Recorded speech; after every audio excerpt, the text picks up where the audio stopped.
Yo, welcome Flyffers.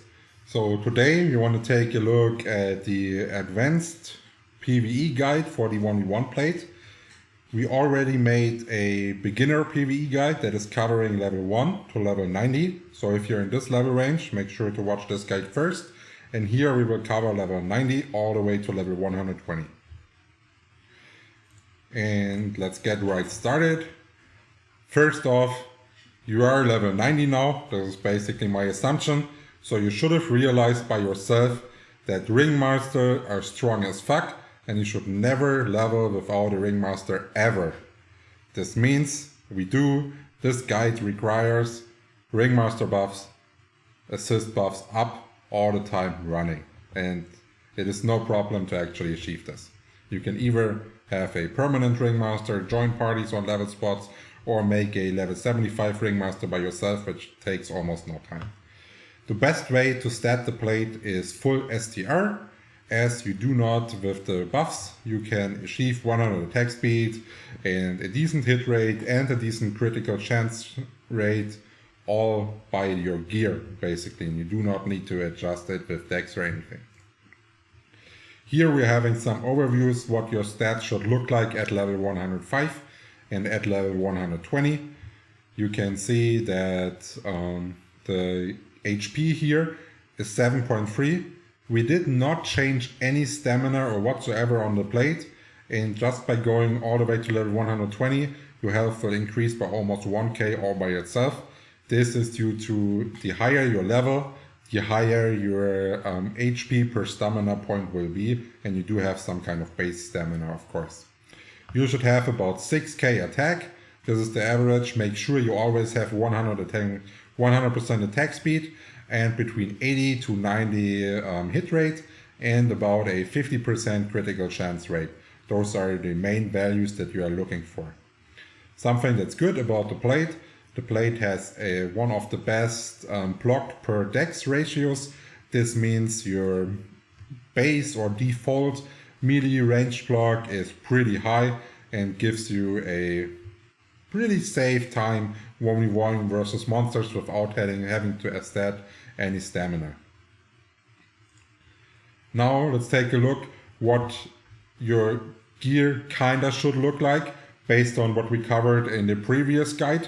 Of course, it is not required to have like plus 10 weapons. This was just a recommendation if you can afford it.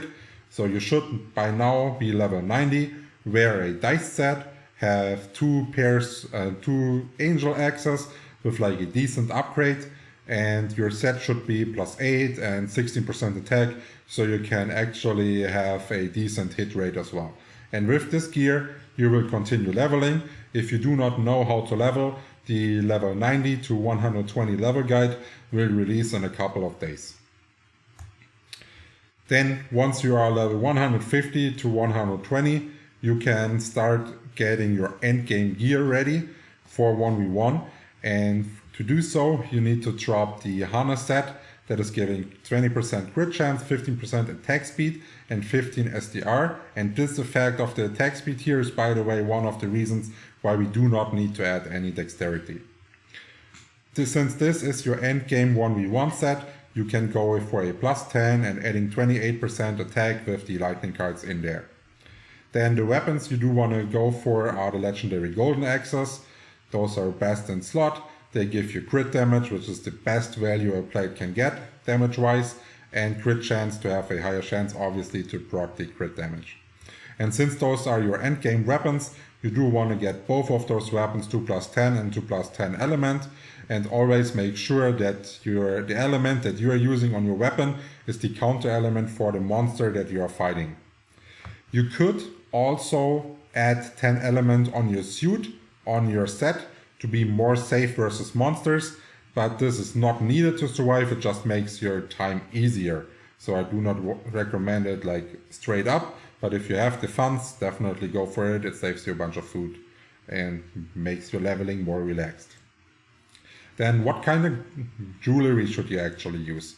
In the previous guide, we also recommended the Clockworks jewelry, but now at the higher levels, the plain jewelry like Vigor Ring, Demon, and Gore are better than the Clockwork jewelry, since you are able to upgrade them all the way to +20, and if they are +20 they are giving better effects than the Clockwork jewelry.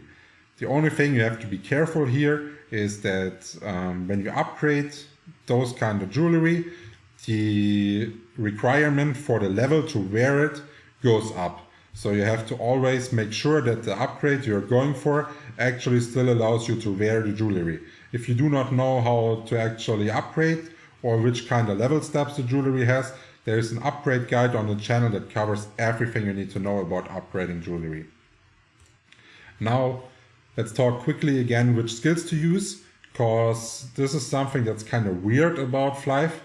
On other games, when you level up, you will get like a more variety of spells that are useful. You unlock really strong skills and whatsoever. And in Flyff, it feels more like the higher you are leveling, the more narrow your choices are, because some things are just really good. And for the plate, the auto attacks, just simple auto attacks, are basically the best option here with this build. This means you do want to have all the passives up, like Empower, Weapon, Smite, Axe, and X Mastery all the time. Then Berserker is something you can use if you do want to recast it for the 15% attack all the time. You do not need the attack speed from this buff right here. So if you want to use it, it's only plain for the 15% attack increase. If you are doing giants, for example, or whatsoever, the skill Armor Penetrate can come in handy, but it is not required for normal PvE leveling. Something that is beneficial for the PvP leveling is the Silent Strike, that still allows you to jump to other monsters, and this way, instead of walking, you can cut your time, jump to them, and be a bit more efficient while you're leveling. Yeah, this is basically it.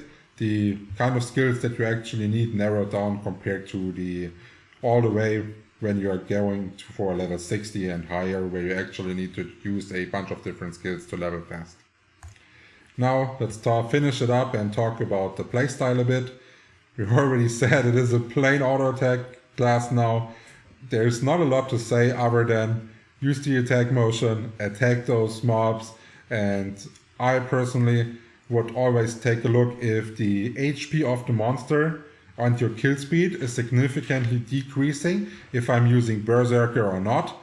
And I do this by just timing how fast I kill a mob without Berserker and then with Berserker. And if I can make a significant increase of kill speed from the Berserker based on the time it takes me to cast the Berserker, then I will use Berserker. If not, obviously don't use it. Yeah, so we are already at the end of the video. I hope I earned your subscription by then. And if you still have any more questions, feel free to leave them in the comments. And if you like the video, give it a thumbs up.